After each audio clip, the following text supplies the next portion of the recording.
গাজায় ইসরায়েলি নারকীয় হত্যাযজ্ঞ বন্ধে এবার উত্তাল বিশ্বের নানা প্রান্ত। বিক্ষোভ চলছে খোদ মার্কিন মুল্লুকেও। ট্রাম্প বিরোধী স্লোগান নিয়ে ওয়াশিংটন ডিসির রাস্তায় নামে হাজার হাজার ক্ষুব্ধ জনতা। এ সময় গাজায় গণহত্যা বন্ধের আহ্বান জানায় বিক্ষোভকারীরা। সেই সঙ্গে নিন্দা জানায় নেতানিয়াহুর প্রতি হোয়াইট হাউসের সমর্থনেরও। আমি এখানে গণহত্যা বন্ধের দাবি জানাচ্ছি, সেই সঙ্গে অস্ত্র নিষেধাজ্ঞারও দাবি জানাচ্ছি। ফিলিস্তিনিদের প্রতি চালানো সব ধরনের শোষণের নিন্দা জানাচ্ছি। এদিকে ফিলিস্তিনের প্রতি সমর্থন জানাতে সোমবার রাজধানী তিউনিসে জড়ো হন শত শত তিউনিসিয়ান শিক্ষার্থী। এ সময় গাজায় অবিলম্বে মানবিক সাহায্য প্রবেশের আহ্বান জানান বিক্ষোভকারীরা। রয়টার্সের ফুটেজে ফিলিস্তিনি পতাকা উড়িয়ে স্লোগান দিতে দেখা যায় বিক্ষোভকারীদের।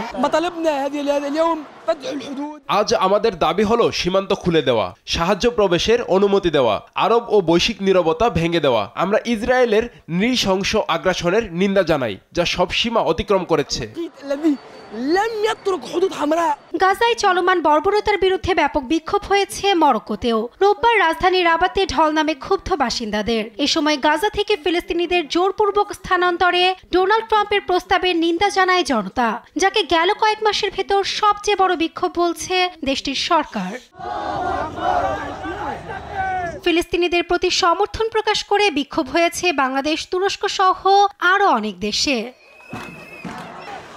নাসরিন আক্তার, নিউজ ডেস্ক, দেশ টিভি।